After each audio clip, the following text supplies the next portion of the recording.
일부 숨겨진 진실. 안녕하세요, 여러분. 시니어 행복 충전소입니다. 오늘 이야기는 황혼 재혼 후 단 4개월 만에 20kg이 빠져 뼈만 남은 어머니를 구하기 위한 한 딸의 처절한 사투입니다. 극진한 간호 뒤에 숨겨진 새아버지의 두 얼굴. CCTV가 포착한 충격적인 진실. 여러분이라면 이런 상황에서 어떻게 대처하셨을까요? 이 영상은 행복한 황혼 재혼 뒤에 숨겨져 있는 끔찍한 진실과 그것에 맞서 싸워 법정에서의 엄중한 응징이라는 통쾌한 결말을 끌어내는 한 여성의 이야기를 담고 있습니다. 그리고 기나긴 시간을 참아온 서러움과 갈망이 시원한 반전. 결말로 이어지는 이 이야기를 통해 오늘도 누군가에게 위로와 용기가 되기를 진심으로 바랍니다. 끝까지 함께 해주시면 가족을 지키기 위한 용기와 정의가 무엇인지 깨닫게 되실 것입니다. 저는 박현진입니다. 38세 회사원입니다. 불과 6개월 전까지만 해도 저는 세상에서 가장 행복한 딸이었습니다. 아버지가 돌아가신 후 홀로 저희를 키우시느라 평생을 희생하신 어머니 최순자. 그런 어머니가 처음으로 당신의 행복을 찾았다고 말씀하시던 날을 저는 잊지 못합니다. 현진아, 나 좋은 사람을 만났어. 교회에서 만난 분인데 평생 이렇게 마음이 잘 통하는 사람은 처음이야. 어머니는 소녀처럼 얼굴을 붉히셨습니다. 68세의 어머니에게서 처음 보는 표정이었습니다. 그 옆에 서 있던 사람이 김영철. 지금의 새아버지였습니다. 현진 씨, 이제부터는 제가 어머님을 세상에서 가장 행복한 여자로 만들어 드리겠습니다. 걱정하지 마세요. 그는 제 손을 꼭 잡으며 몇 번이나 다짐했습니다. 59세, 깔끔한 차림에 부드러운 말투. 한없이 자상하고 믿음직스러워 보였습니다. 어머니를 잘 부탁드려요. 물론입니다. 제 목숨처럼 아끼겠습니다.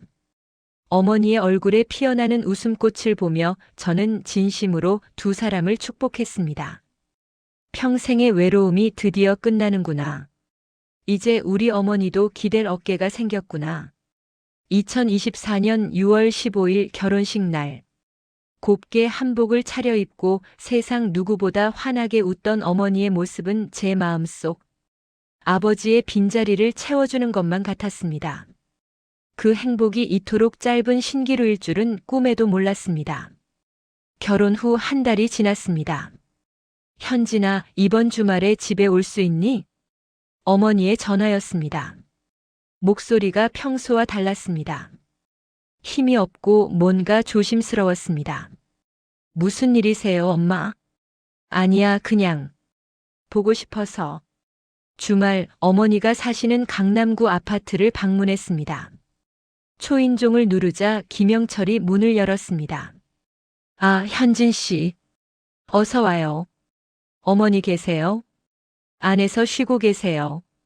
요즘 좀 피곤해 하시는 것 같아요. 거실로 들어서는 순간 저는 움찔했습니다. 뭔가 분위기가 달랐습니다. 커튼이 모두 쳐져 있어 어두웠고 공기가 무거웠습니다. 엄마. 방에서 나오신 어머니를 보고 저는 놀랐습니다. 한 달 만에 확연히 수척해지셨습니다. 엄마 많이 마르신 것 같아요. 괜찮으세요? 응, 괜찮아. 그냥 좀 피곤해서. 어머니는 제 눈을 똑바로 보지 못하셨습니다. 김영철이 웃으며 끼어들었습니다. 어머니가 요즘 다이어트 중이세요. 건강검진에서 체중 조절이 필요하다고 해서요. 제가 식단 관리를 도와드리고 있어요. 그래요? 엄마 그런 말씀 없으셨는데. 응. 걱정 끼치기 싫어서. 점심을 함께 먹으면서도 어머니는 음식을 거의 드시지 않았습니다. 엄마 더 드세요. 배불러. 아침에 많이 먹었어. 하지만 김영철의 눈치를 보는 것 같았습니다. 화장실을 다녀오는 길에 어머니 방을 슬쩍 들여다봤습니다. 침대 옆 탁자에 약병이 여러 개 놓여 있었습니다. 수면제였습니다. 엄마 수면제 드세요? 응. 잠이 안 와서. 새로운 환경이라 그런가 봐. 의사 처방 받으신 거예요? 그럼 김 선생님이 병원에 같이 가주셨어. 김영철이 다가왔습니다. 어머니가 불면증이 좀 있으셔서요. 의사 선생님이 처방해 주셨어요. 걱정하지 말아요. 집을 나서면서도 불안감이 가시지 않았습니다. 뭔가 이상했습니다. 어머니의 표정, 분위기, 모든 게. 하지만 저 자신을 다독였습니다. 새로운 결혼 생활에 적응하시는 거겠지. 내가 너무 예민한 거야. 그로부터 2주 후 어머니께 전화를 드렸습니다. 여보세요? 어머니가 아닌 김영철이 받았습니다. 아, 현진 씨. 어머니는 지금 주무시고 계세요. 지금 낮인데요. 요즘 많이 피곤해 하셔서요. 제가 낮잠을 주무시라고 했어요. 그럼 깨시면 전화 좀 달라고 해주세요. 물론이죠. 하지만 어머니의 전화는 오지 않았습니다. 다음 날 다시 전화했습니다. 이번에도 김영철이었습니다. 어머니가 또 주무세요? 아, 미안해요. 약 부작용인지 많이 주무시네요. 의사 선생님과 상담해 볼게요. 제가 직접 찾아뵙겠습니다. 아, 이번 주는 안 될 것 같아요. 어머니가 몸 상태가 안 좋으셔서 사람 만나는 걸 부담스러워 하세요. 그래도 전 딸인데요. 현진 씨 마음은 알겠지만 지금은 쉬시는 게 우선이에요. 제가 잘 돌보고 있으니 걱정하지 마세요. 전화를 끊고 나니 화가 났습니다. 딸인 제가 어머니를 만나는데 왜 남이 허락을 해야 합니까? 그날 저녁 무작정 어머니 집으로 갔습니다. 초인종을 눌렀습니다. 한참을 기다려도 응답이 없었습니다. 계속 눌렀습니다. 드디어 김영철이 문을 열었습니다. 그의 얼굴에 짜증이 어렸습니다. 현진 씨, 갑자기 오시면 곤란해요. 제 어머니인데 갑자기가 어디 있어요? 어머니가 지금 상태가 안 좋으세요. 아까 토하셔서 누워 계세요. 그럼 제가 간호해 드릴게요. 괜찮아요. 제가 할 수 있어요. 오늘은 그냥 돌아가세요. 어머니 얼굴이라도 보고 갈게요. 제가 안으로 들어가려 하자 김영철이 문을 막았습니다. 안 된다니까요. 그의 목소리에 날이 서 있었습니다. 그리고 그 순간 저는 그의 눈빛을 봤습니다. 차갑고 날카로운 전혀 다른 사람의 눈빛이었습니다. 아니, 왜 이러세요? 죄송해요. 그가 곧 표정을 바꿨습니다. 너무 피곤해서 그래요. 어머니 간호하느라. 이해해 주세요. 뭐라고요? 그렇다라도 내일 어머니 몸 상태 좋아지시면 제가 전화할게요. 약속합니다. 저는 할 수 없이 돌아왔습니다. 하지만 확신했습니다. 뭔가 잘못됐다고. 집에 돌아와 밤새 고민했습니다. 어떻게 해야 할까? 동생 박준호에게 전화했습니다. 준호야, 엄마 요즘 이상하지 않아? 응? 왜? 통화도 안 되고 만나는 것도 새아버지가 맞고. 누나, 너무 예민한 거 아니야? 새로 결혼하셨는데 적응 기간이 필요하시겠지. 아니야, 분명 뭔가 있어. 누나가 새아버지를 안 좋게 보는 거 아니야? 엄마 행복하시잖아. 동생도 제 말을 믿지 않았습니다. 다음 날 저는 결심했습니다. CCTV를 설치하기로. 인터넷으로 소형 CCTV를 주문했습니다. 설치가 간단하고 와이파이만 있으면 실시간으로 확인할 수 있는 제품이었습니다. 토요일 아침 반찬을 싸들고 어머니 집을 찾았습니다. 이번에는 미리 전화했습니다. 새아버지, 저 현진이에요. 오늘 반찬 좀 가져다 드리려고요. 그래요, 오세요. 마지못해 허락하는 투였습니다. 집에 도착하자 김영철이 문을 열었습니다. 어머니는요? 제가 인사 좀 드릴게요. 안에서 쉬고 계세요. 지금은 잠깐만요. 저는 강하게 밀고 들어갔습니다. 방 안에 어머니가 누워 계셨습니다. 한 달 전보다 더 수척해지셨습니다. 얼굴은 핏기가 없었고 눈은 초점이 없었습니다. 엄마, 엄마 괜찮으세요? 현진아, 괜찮아. 어머니가 간신히 눈을 뜨셨습니다. 목소리도 힘이 없었습니다. 새아버지, 엄마 병원에 가보셔야 하는 거 아니에요? 다음 주에 가기로 했어요. 너무 걱정하지 마세요. 지금 당장 가셔야죠. 제가 어머니 상태를 제일 잘 알아요. 괜찮다니까요. 김영철의 목소리에 짜증이 묻어났습니다. 저는 가방에서 CCTV를 꺼냈습니다. 이거 설치하고 갈게요. 엄마 혼자 계실 때 안전 확인용이에요. 그럴 필요 없어요. 아니요, 필요해요. 만약 엄마가 쓰러지시거나 하면 바로 알 수 있잖아요. 제가 항상 옆에 있는데. 그래도 만약을 위해서요. 저는 강하게 밀어붙였습니다.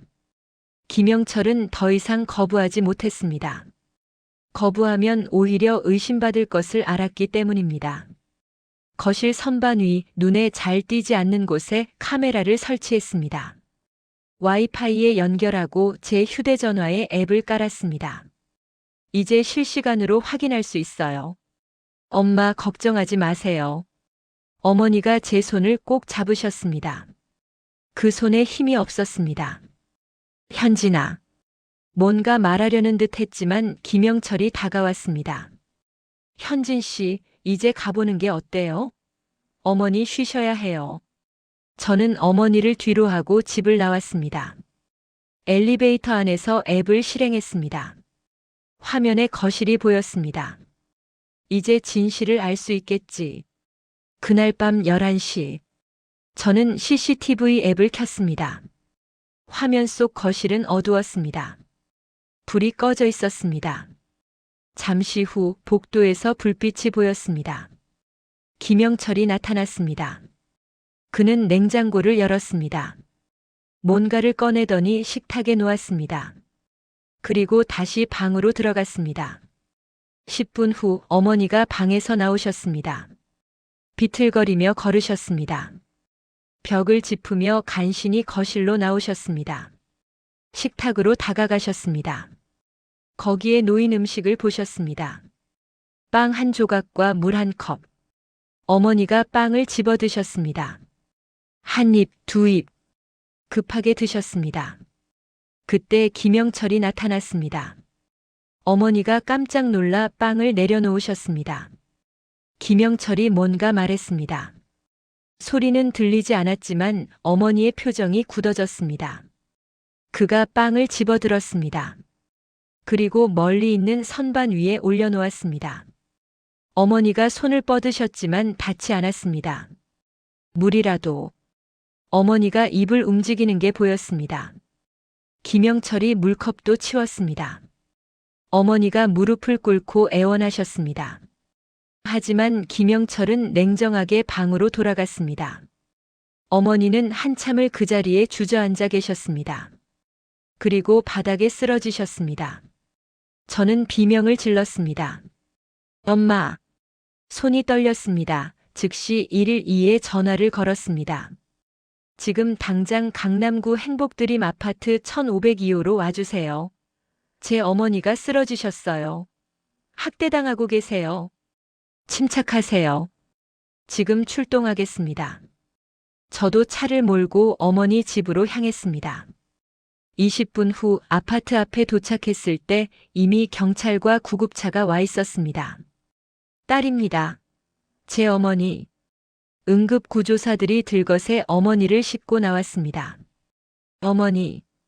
어머니는 의식이 없었습니다. 얼굴은 해골처럼 수척했고 팔다리는 뼈만 남았습니다. 환자 상태 위중합니다. 즉시 이송합니다. 구급차가 출발했습니다. 김영철이 경찰에게 둘러싸여 있었습니다. 저는 아무것도 안 했어요. 아내가 스스로 음식을 거부한 거예요. CCTV를 확인했습니다. 동행하시죠. 이건 오해예요. 오해라고요. 저는 김영철을 똑바로 바라봤습니다. 그의 눈에는 더 이상 가면이 없었습니다.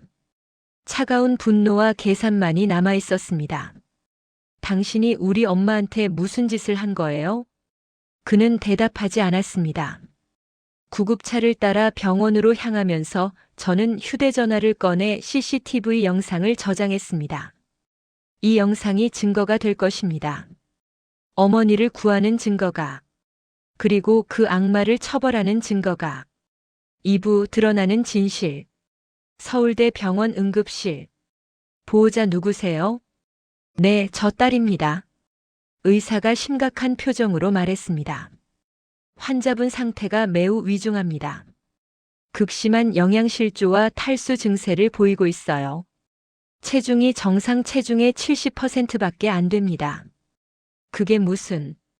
간단히 말해서 오랜 기간 제대로 된 음식과 물을 섭취하지 못한 상태입니다. 몇 시간만 늦었어도 다발성 장기부전으로 사망했을 겁니다. 저는 다리에 힘이 풀렸습니다. 지금 중환자실에서 응급 처치 중입니다. 수액과 영양 공급을 하고 있지만 워낙 오래 굶으신 상태라 서서히 진행해야 합니다. 갑자기 많은 양을 주면 오히려 위험할 수 있어요. 의사 선생님, 우리 엄마 살 수 있죠? 의사가 잠시 망설이다가 말했습니다. 최선을 다하겠습니다. 하지만 장담은 못 드립니다. 신체 기능이 많이 저하된 상태입니다. 중환자실 유리창 너머로 어머니가 보였습니다. 온몸에 선이 연결되어 있었습니다. 어머니 연세는 68세, 결혼 전 62kg이었던 어머니의 체중은 이제 42kg이었습니다. 4개월 만에 20kg이 빠진 것입니다. 동생 준호가 헐레벌떡 달려왔습니다. 누나, 엄마 어떻게 된 거야? 내가 늦게 알아차려서 그래. 미안해. 무슨 소리야? 대체 무슨 일이? 저는 준호에게 모든 것을 설명했습니다. CCTV 영상도 보여줬습니다. 영상 속에서 어머니가 바닥에 쓰러져 손을 뻗지만 김영철은 냉정하게 지나치는 장면. 이 개새끼가. 준호의 주먹이 떨렸습니다. 경찰에서 조사 중이야. 우리는 엄마만 생각하자. 담당 의사 김현우가 자세한 설명을 해줬습니다. 환자분은 단순한 영양실조가 아닙니다. 혈액 검사 결과 수면제 성분이 과다하게 검출됐어요. 수면제요? 네, 졸피뎀 성분인데 정상 용량의 3배가 넘게 검출됐습니다. 이 정도면 온종일 의식이 몽롱한 상태였을 겁니다. 그럼 의도적으로 과다 투여한 것으로 보입니다. 환자가 제대로 된 의식을 가지지 못하도록 한 거죠. 저는 온몸에 소름이 돋았습니다. 또한 환자분 몸에서 여러 개의 멍과 상처가 발견됐습니다. 낙상으로 인한 것으로 보이는데 제때 치료를 받지 못해 염증이 생긴 상태입니다. 신고 안 하셨어요? 저희가 경찰에 즉시 통보했습니다. 명백한 학대 사례니까요. 간호사 이지영이 다가왔습니다. 보호자님, 환자분이 잠깐 의식을 찾으셨어요. 저는 급히 중환자실로 들어갔습니다. 엄마. 어머니가 간신히 눈을 뜨셨습니다. 현진아. 네, 엄마. 저예요. 이제 괜찮아요. 여기는 병원이에요. 어머니의 눈에서 눈물이 흘러내렸습니다. 미안해. 엄마가 바보 같아서. 아니에요, 엄마. 엄마 잘못 없어요. 그 사람이. 처음엔 좋았어.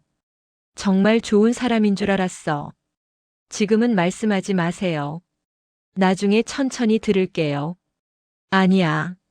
말해야 해. 그 사람. 어머니가 숨을 헐떡였습니다. 그 사람이 날 죽이려고 했어. 분명히. 죽이려고. 기계의 경고음이 울렸습니다. 환자분 안정시켜야 합니다. 나가주세요. 의료진이 몰려들었습니다. 저는 유리창 밖에서 어머니를 바라봤습니다. 엄마, 꼭 살아야 해. 제발. 서울 강남경찰서 조사실. 박민수 형사가 김영철을 마주하고 앉았습니다. 김영철 씨, 부인 최순자 씨에게 어떤 행동을 했습니까? 김영철은 침착한 표정이었습니다. 아내를 돌봤습니다. 최선을 다해서요. CCTV 영상을 봤습니다. 이게 돌봄입니까? 박 형사가 노트북을 돌려 영상을 재생했습니다. 화면 속에서 최순자가 바닥에 쓰러져 있었습니다. 김영철은 그녀를 지나쳐갔습니다. 으흐. 설명해 보세요. 아내가 자꾸 일어나 달라고 하면 의존하게 됩니다. 스스로 일어나는 연습을 시킨 겁니다. 쓰러진 사람에게요. 재활 훈련의 일환입니다. 박 형사가 다른 영상을 틀었습니다. 음식을 높은 곳에 놓는 장면. 이것도 재활 훈련입니까? 아내가 과식하는 경향이 있어서 적당량만 먹도록 조절한 겁니다. 부인의 체중이 4개월 만에 20kg 빠졌습니다. 이게 적당한 조절입니까? 그건 아내가 스트레스를 받아서 그런 것 같습니다. 무슨 스트레스죠? 새로운 결혼 생활에 적응하느라. 박 형사가 서류를 꺼냈습니다. 당신의 인터넷 검색 기록입니다. 노인 영양실조 증상, 굶으면 얼마나 버틸 수 있나, 노인 자연사로 보이게 하는 방법.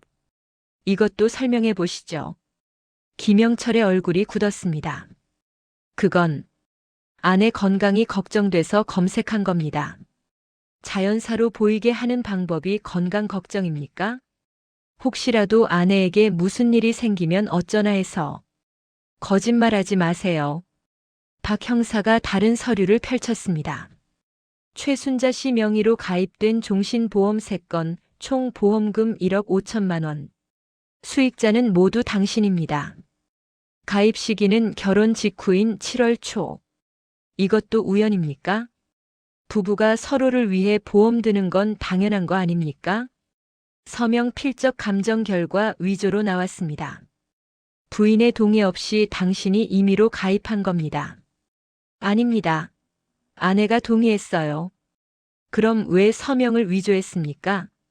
아닙니다. 아내가 손을 떨어서 제가 대신 써준 겁니다. 박 형사가 한숨을 쉬었습니다. 김영철 씨 솔직하게 말하는 게 좋을 겁니다. 증거가 충분합니다. 저는 아내를 사랑합니다. 절대 해칠 생각이 없었어요. 그럼 왜 음식을 주지 않았습니까? 왜 물을 주지 않았습니까? 왜 쓰러진 사람을 방치했습니까? 김영철이 입을 다물었습니다. 박 형사가 다른 각도로 접근했습니다. 당신 결혼 이력을 조사했습니다. 이번이 3번째 결혼이더군요. 그게 뭐가 문제입니까? 첫 번째 부인 최은희 씨, 당신과 이혼 후 경제적으로 파탄이 났다고 하더군요. 두 번째 부인 황미선 씨, 10년 전 의문의 교통사고로 사망.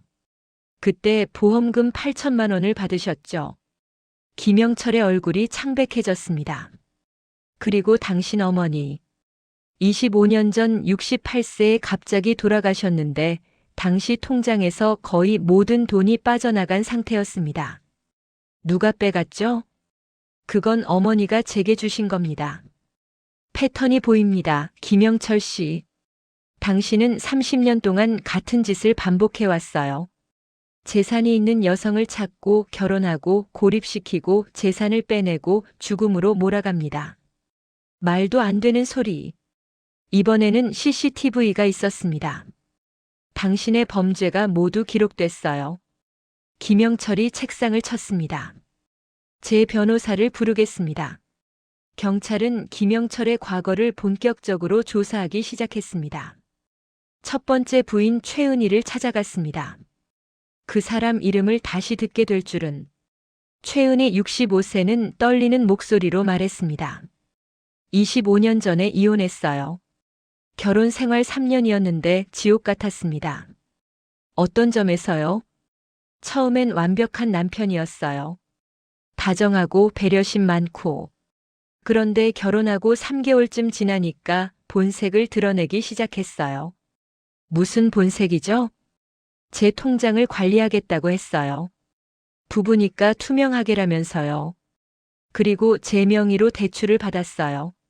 사업 자금이 필요하다고. 5천만 원이었어요. 그 돈은요? 1년 만에 다 날렸어요. 그러고는 제 탓이라고 했어요. 제가 지원을 제대로 안 해줘서 사업이 실패했다고. 최은희의 눈에 눈물이 고였습니다. 제일 무서웠던 건 그 사람 눈빛이었어요. 저를 볼 때 사람을 보는 게 아니었어요. 뭐랄까, 이용할 물건을 보는 눈빛이었어요. 폭력은 없었나요? 직접적인 폭력은 없었어요. 그게 더 교묘했죠. 정신적으로 저를 무너뜨렸어요. 너는 쓸모없다. 너 같은 여자는 나밖에 안 받아준다라는 말을 매일 들었어요. 그리고 최은희가 떨었습니다. 시어머니 이야기를 들려드릴게요. 시어머니요? 이혼하기 직전이었어요. 시어머니가 갑자기 건강이 나빠지셨어요.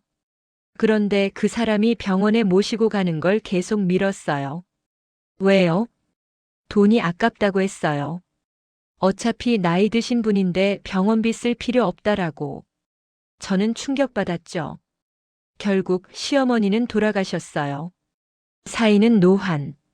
하지만 돌아가시기 전 몇 달간 그 사람이 어머니를 어떻게 대했는지 생각하면 지금도 소름이 돋아요. 구체적으로 어떻게요?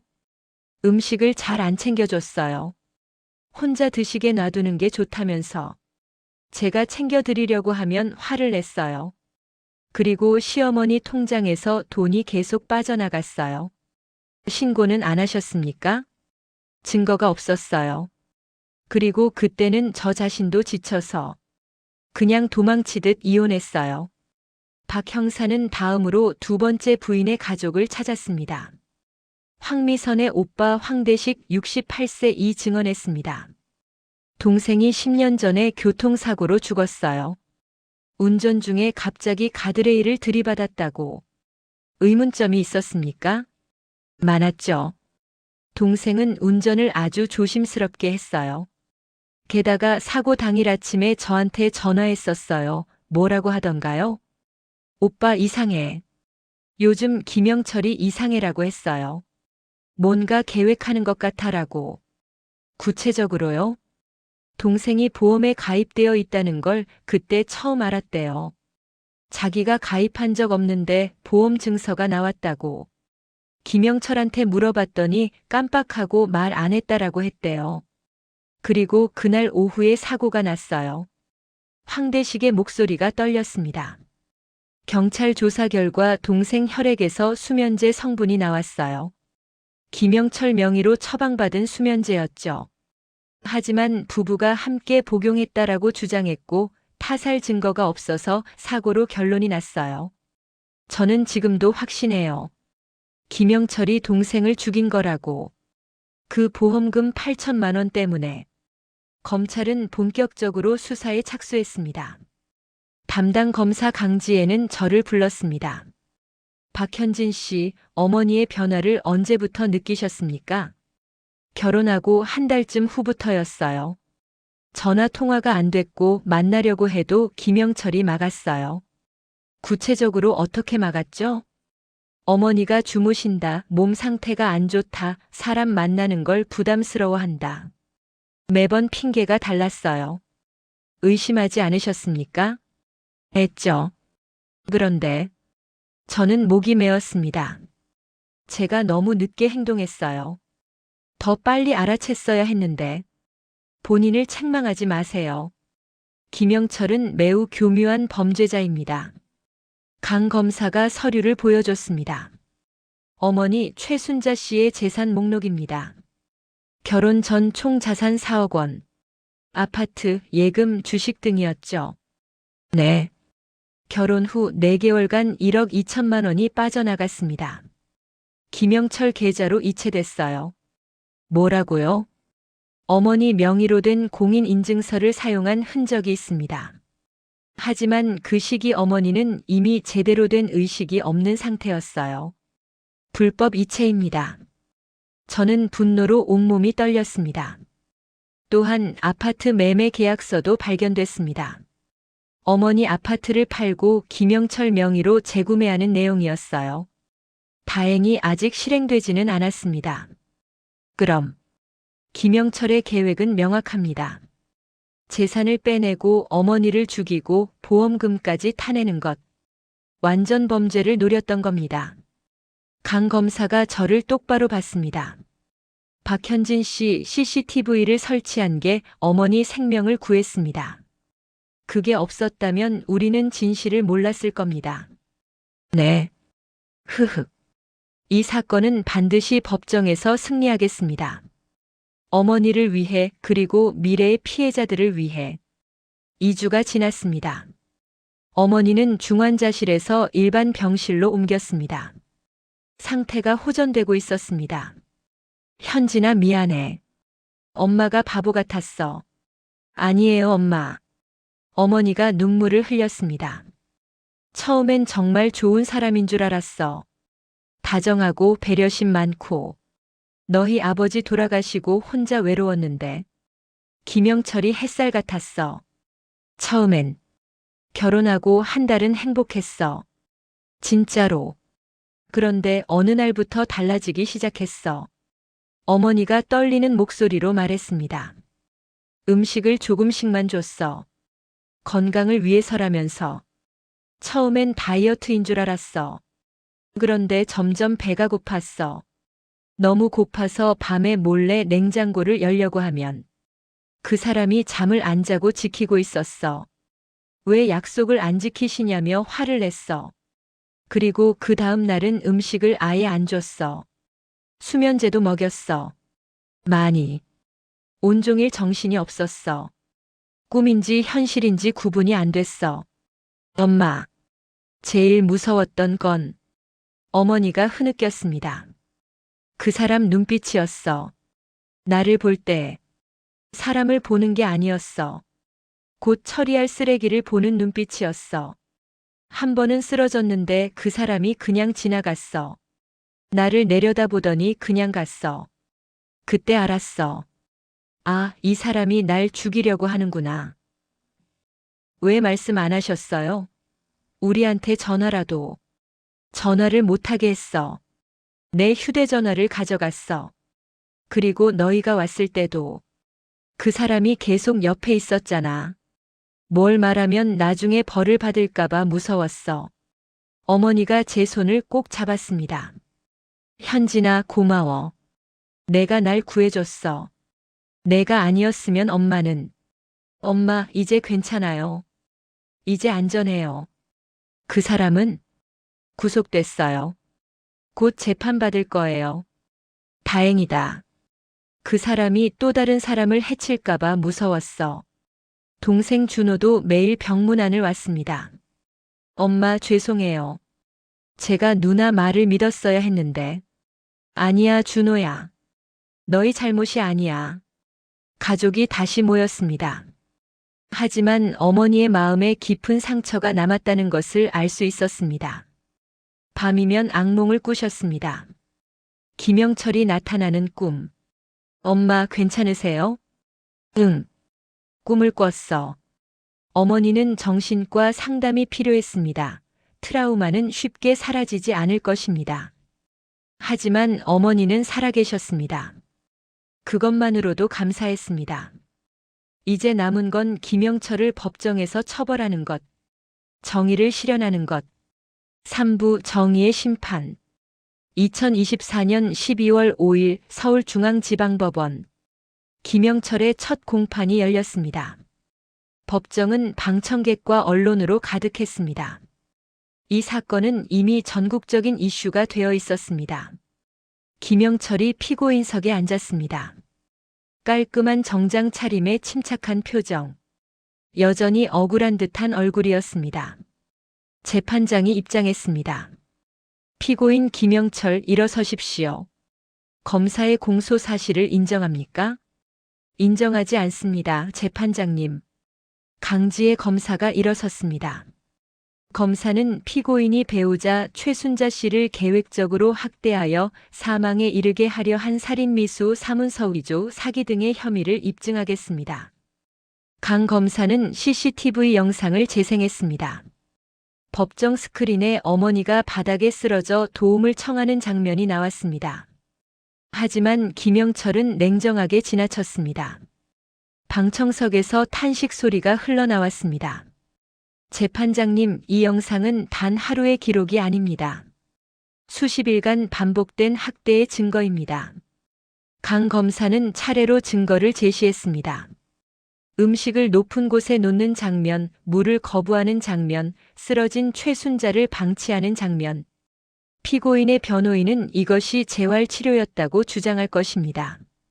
하지만 의학적으로 이것은 학대이자 살인 행위입니다. 김영철의 변호인 조성민이 반박했습니다. 재판장님, 제 의뢰인은 서툴렀을지언정 최선을 다해 부인을 돌봤습니다. CCTV 영상은 편집되고 해석된 것에 불과합니다. 편집이요? 강 검사가 날카롭게 반박했습니다. 원본 영상 전체를 법원에 제출했습니다. 47일간의 완전한 기록입니다. 재판장이 말했습니다. 증인을 채택하겠습니다. 첫 번째 증인은 담당 의사 김현우였습니다. 증인은 피해자를 치료하셨죠? 네, 응급실로 실려왔을 때 환자는 생명이 위독한 상태였습니다. 극심한 영양실조와 탈수, 다발성 장기 기능 저하. 몇 시간만 늦었어도 사망했을 상태였습니다. 의학적으로 이런 상태는 어떻게 발생합니까? 장기간 음식과 물을 공급받지 못했을 때만 가능합니다. 자연적으로는 절대 일어날 수 없는 상태입니다. 누군가 의도적으로 방치한 것입니다. 변호인이 반대 신문에 나섰습니다. 환자가 스스로 음식을 거부했을 가능성은 없습니까? 우울증이나 치매로 식욕이 저하될 수는 있습니다. 하지만 그 경우에도 보호자가 적극적으로 영양을 공급해야 합니다. CCTV를 보면 피고인은 오히려 음식을 치우고 있습니다. 두 번째 증인은 범죄 심리학자 이선영 교수였습니다. 피고인의 행동 패턴을 분석해 주시겠습니까? 전형적인 계획적 살인의 패턴입니다. 피고인은 피해자를 고립시키고 외부와의 접촉을 차단하고 서서히 약화시켰습니다. 그리고 자연사로 위장하려 했습니다. 피고인의 심리 상태는 어떻습니까? 사이코패스 성향이 강합니다. 공감 능력의 결여, 타인을 수단으로 보는 시각, 완벽한 거짓말 능력. 그리고 가장 중요한 건 반복성입니다. 반복성이요? 피고인의 과거를 보면 패턴이 있습니다. 어머니, 전 부인들, 그리고 현재의 피해자. 모두 비슷한 방식으로 피해를 보았습니다. 30년간 이어진 연쇄 범죄입니다. 세 번째 증인은 첫 번째 부인 최은희였습니다. 증인, 피고인과의 결혼 생활은 어땠습니까? 최은희가 떨리는 목소리로 말했습니다. 지옥이었습니다. 처음엔 완벽한 남편이었어요. 하지만 결혼 후 본색을 드러냈습니다. 제 재산을 빼내고 정신적으로 학대했어요. 그리고 시어머니. 그분도 비슷하게 당하셨어요. 건강이 나빠지셨는데 병원에도 안 모시고 음식도 제대로 안 챙겨줬어요. 통장에서 돈만 빼갔죠. 지금 생각하면 최은희가 울었습니다. 시어머니도 학대당해 돌아가신 거예요. 제가 그때 신고했어야 했는데. 네 번째 증인은 두 번째 부인의 오빠 황대식이었습니다. 동생이 교통사고로 죽기 전날 제게 전화했습니다. 오빠, 김영철이 이상해. 뭔가 계획하는 것 같아라고 했어요. 그리고 다음 날 사고가 났습니다. 혈액에서 수면제가 검출됐고 김영철은 8천만 원의 보험금을 받았습니다. 저는 확신합니다. 김영철이 제 동생을 죽인 거라고. 법정이 술렁였습니다. 다음 증인 박현진 씨. 저는 증인석에 섰습니다. 떨렸지만 어머니를 위해 강해져야 했습니다. 증인, 어머니의 변화를 언제 처음 느꼈습니까? 결혼 한 달 후부터였습니다. 전화가 안 됐고 만나려 해도 김영철이 막았습니다. 어떻게 막았죠? 항상 핑계가 있었어요. 어머니가 주무신다, 몸 상태가 안 좋다, 사람 만나기 싫어하신다. 저도 처음엔 믿었습니다. 새로운 결혼 생활에 적응하시는 거로 생각했어요. 하지만 점점 이상했습니다. 어머니 목소리를 직접 들을 수 없었고 만났을 때는 김영철이 항상 옆에 붙어 있었습니다. 그래서 CCTV를 설치하셨군요. 네, 그게 아니었다면 제 목소리가 떨렸습니다. 어머니는 발견되지 못했을 겁니다. 자연사로 처리됐겠죠. CCTV 영상을 보고 어떤 생각이 들었습니까? 충격이었습니다. 제가 믿었던 그 다정한 새아버지가 어머니를 그렇게 대하고 있었다는 게, 어머니가 바닥에 쓰러져 도움을 청하는데 그냥 지나치는 모습을 평생 잊지 못할 겁니다. 강 검사가 물었습니다. 어머니에게 하고 싶은 말이 있습니까? 저는 방청석의 어머니를 바라봤습니다. 어머니도 눈물을 흘리고 계셨습니다. 엄마, 미안해요. 제가 더 빨리 알아챘어야 했는데. 하지만 이제 괜찮아요. 엄마는 안전해요. 그리고 저는 김영철을 똑바로 바라봤습니다. 저 남자는 반드시 처벌받을 겁니다. 변호인이 반대 신문을 시도했지만 제 증언을 흔들 수 없었습니다. 증거가 명확했으니까요. 피고인 최후 진술하시겠습니까? 김영철이 일어섰습니다. 재판장님, 저는 억울합니다. 그의 목소리는 여전히 침착했습니다. 저는 아내를 사랑했습니다. 최선을 다해 돌봤습니다. 서툴렀을지 몰라도 악의는 없었습니다. CCTV 영상이 오해를 불러일으킨 것 같습니다. 제가 아내에게 스스로 일어나는 연습을 시킨 건 재활을 위해서였습니다. 음식을 조절한 것도 건강을 위해서였습니다. 방청석에서 야유가 터졌습니다. 재판장이 질서를 유지하라고 말했습니다. 그리고 과거 이야기들은 모두 추측에 불과합니다. 저는 어머니를 효성스럽게 모셨고 전 부인들과도 원만하게 지냈습니다. 강 검사가 일어섰습니다. 피고인, 그럼 인터넷 검색 기록은 어떻게 설명하시겠습니까? 노인 자연사로 보이게 하는 방법을요? 왜요? 그건 혹시라도 아내에게 무슨 일이 생길까봐 대비한 거였습니다. 위조된 보험 서류는요? 1억 5천만 원의 보험금 수익자를 본인으로 한 것은요? 부부가 서로를 위해. 거짓말하지 마십시오. 강 검사의 목소리가 법정에 울렸습니다. 피고인은 처음부터 최순자 씨의 재산을 노렸습니다. 결혼은 수단이었고 살인은 목적이었습니다. 그리고 이번이 처음이 아닙니다. 30년 동안 피고인은 같은 범죄를 반복했습니다. 어머니를, 전 부인들을, 그리고 이번에는 최순자 씨를. 다행히 CCTV가 있었습니다. 그래서 피고인의 진짜 얼굴이 드러났습니다. 강 검사 김영철을 똑바로 봤습니다. 법정에 계신 모든 분께 말씀드립니다. 저 사람의 눈을 보십시오. 후회가 있습니까? 죄책감이 있습니까? 아닙니다. 오직 들켰다라는 분노만 있을 뿐입니다. 김영철의 얼굴이 굳었습니다. 그 순간 그의 가면이 벗겨졌습니다. 차갑고 냉혹한 눈빛. 그것이 그의 진짜 얼굴이었습니다. 검사는 피고인에게 징역 25년을 구형합니다. 일주일 후 선고 공판. 피고인 김영철, 일어서십시오. 재판장의 목소리가 엄숙했습니다. 판결을 선고하겠습니다. 법정이 숨을 죽였습니다. 피고인은 2024년 6월부터 10월까지 배우자 최순자 씨를 계획적으로 학대했습니다. 음식과 물을 제공하지 않았고 의료적 도움이 필요한 상황에서도 방치했으며 이를 통해 피해자를 죽음 직전까지 몰았습니다. 이는 우발적 범행이 아닙니다. 재산을 목적으로 한 계획적 범행입니다. 더욱이 피고인은 30여 년 전부터 유사한 패턴의 범죄를 반복해왔습니다. 진정한 반성도 없었습니다. 재판장이 망치를 들었습니다. 존속학대죄, 살인미수죄, 사문서 위조죄, 사기죄를 모두 인정하며 피고인 김영철에게 징역 23년을 선고합니다. 또한 피해자와 유족들에게 총 5억 원을 배상하라고 명합니다. 쾅쾅쾅, 방청석에서 박수가 터져 나왔습니다.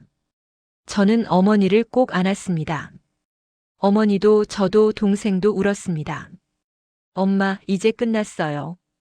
정말 끝났어요. 고마워, 현진아. 내가 없었으면. 김영철이 법정을 나가면서 우리를 돌아봤습니다. 그의 눈에는 여전히 분노가 있었습니다. 하지만 이제 그는 우리에게 손쓸 수 없었습니다. 1년 후, 어머니는 많이 회복하셨습니다. 체중도 정상으로 돌아왔고 건강도 좋아졌습니다. 하지만 정신적 상처는 남아 있었습니다. 밤에 악몽을 꾸시고 혼자 있는 것을 두려워하셨습니다. 그래서 어머니는 우리 집으로 오셨습니다. 이제 우리가 어머니를 지킬 차례였습니다. 어느 날 어머니가 말씀하셨습니다. 현진아, 내가 방송 인터뷰 요청을 받았어. 인터뷰요?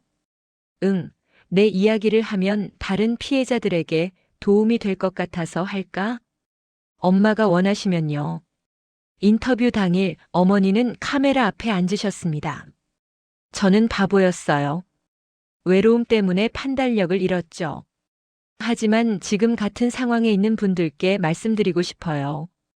혼자 참지 마세요. 부끄러운 일이 아니에요. 도움을 청하는 게 약한 게 아니에요. 그게 살아남는 길이에요. 그리고 자녀 여러분, 부모님께 관심을 가져주세요. 자주 연락하고 자주 만나주세요. 제 딸이 저를 구했듯이 여러분도 부모님을 지킬 수 있습니다. 방송 후 수백 건의 노인학대 신고가 들어왔습니다. 숨어있던 범죄들이 수면 위로 떠올랐습니다. 국회에서는 노인보호법 개정안이 통과됐습니다. 재혼시 재산보호제도, CCTV 설치 지원, 의료기관 신고 의무 강화 등이 포함됐습니다. 어머니의 고통이 헛되지 않았습니다. 현재 저는 지금도 가끔 그날의 CCTV 영상을 떠올립니다. 바닥에 쓰러진 어머니, 냉정하게 지나치는 김영철. 만약 CCTV가 없었다면, 만약 제가 포기했다면, 생각만 해도 끔찍합니다. 하지만 우리는 이겼습니다. 어머니는 살아계시고 김영철은 교도소에 있습니다. 정의가 승리한 것입니다. 오늘도 어머니는 창밖을 바라보며 말씀하십니다. 살아있다는 게 얼마나 감사한지 몰라. 매일이 선물 같아. 네, 엄마. 저도 감사합니다. 엄마가 제 곁에 있다는 것이, 그리고 우리가 함께 이겨냈다는 것이. 예, 여러분. 최순자 씨의 이야기는 실제로 현실에서 일어나는 아주 무거운 일 중 하나입니다. 매년 수천 건의 노인학대가 신고되지만 실제로는 훨씬 많은 사건이 숨겨져 있습니다. 가정 내에서 일어나는 학대는 외부에서 알아차리기 어렵고 피해자 자신도 수치심이나 두려움 때문에 침묵하는 경우가 많습니다. 특히 재산을 노린 범죄는 더욱 교묘합니다. 겉으로는 다정한 보호자처럼 보이지만 뒤에서는 계획적으로 피해자를 약화시키고 재산을 빼돌립니다. 우리가 할 수 있는 일, 부모님께 자주 연락하고 방문하세요. 작은 변화도 놓치지 마세요. 의심되면 반드시 확인하세요. 신고를 주저하지 마세요. 노인학대 신고 1577-1389. 여러분의 작은 관심이 누군가의 생명을 구할 수 있습니다. 지금까지 여러분의 시니어 행복 충전소이었습니다. 감사합니다.